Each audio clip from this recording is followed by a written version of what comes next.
Hi, ഇന്നലെ ഞാനൊരു video ചെയ്തിരുന്നു. ജനനായകൻ എന്ന സിനിമയ്ക്ക് സെൻസർ സർട്ടിഫിക്കറ്റ് കിട്ടുമെന്നും സിനിമ മാർച്ച് 19 അല്ലെങ്കിൽ ഏപ്രിൽ 2 റിലീസ് ആവുമെന്നും പറഞ്ഞുകൊണ്ട് അത് ആട് 3ക്കും അതുപോലെ ദൃശ്യം 3ക്കും ഭീഷണിയാവും എന്നൊക്കെ പറഞ്ഞിട്ടുണ്ടായിരുന്നു. പക്ഷെ ഇപ്പോഴറിയുന്നു ആട് 3ക്കും ദൃശ്യം 3ക്കും ജനനായകൻ ഒരു ഭീഷണിയേ ആവില്ല എന്നുള്ളൊരു കാര്യം. നമ്മൾ അറിഞ്ഞത് ഇന്നലെ 2 മണിക്ക് റിവൈസിംഗ് കമ്മിറ്റി അംഗങ്ങൾ ജനനായകൻ സിനിമ കാണുമെന്നും അതിലൂടെ ജനനായകന് സെൻസർ സർട്ടിഫിക്കറ്റ് കിട്ടുമെന്നുമാണ് അറിഞ്ഞിരുന്നത്. പക്ഷെ ഇന്നലെ ഷോ ക്യാൻസൽ ചെയ്തു. അതായത് 2 മണിക്ക് അവർ കാണുമെന്നാണ് പറഞ്ഞത്. പക്ഷെ ആ ഷോ ക്യാൻസൽ ചെയ്തു. എന്താണ് കാരണം എന്ന് ചോദിച്ചു കഴിഞ്ഞാൽ റിവൈസിംഗ് കമ്മിറ്റിയിലെ ഒരംഗത്തിന് അസുഖമാണ്, അതുകൊണ്ട് ഇന്ന് നടക്കില്ല, ആ ഷോ ക്യാൻസൽ ചെയ്തു എന്നുള്ളതാണ് അറിയാൻ സാധിച്ചിരിക്കുന്നത്. ഇനി മാർച്ച് 17 ഇവർ സിനിമ കാണുക, അതിനുശേഷമായിരിക്കും സെൻസർ സർട്ടിഫിക്കറ്റ് കിട്ടുക എന്നുള്ളതാണ് അറിയുന്നത്. ഇനി മാർച്ച് 17 കാണുമോ ഇല്ലയോ എന്ന് കണ്ടു തന്നെ അറിയണം. എന്തായാലും വിജയ്ക്കും അതുപോലെ ജനനായകനും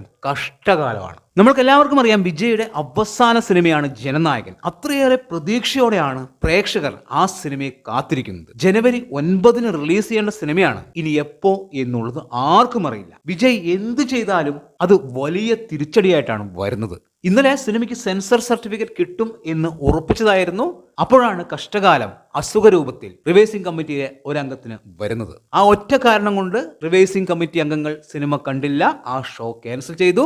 ഇനി മാർച്ച് 17 കാണും എന്ന് പറയുന്നു. കൃത്യമായിട്ട് അറിയില്ല അന്ന് നടക്കുമോ ഇല്ലയോ എന്ന്. ഇനി അന്ന് സെൻസർ സർട്ടിഫിക്കറ്റ് കിട്ടിയാലും ഈ സിനിമ മാർച്ച് 19 ഏപ്രിൽ 2 റിലീസാവില്ല എന്നുള്ളത് തന്നെയാണ് അറിയാൻ സാധിച്ചിരിക്കുന്നത്.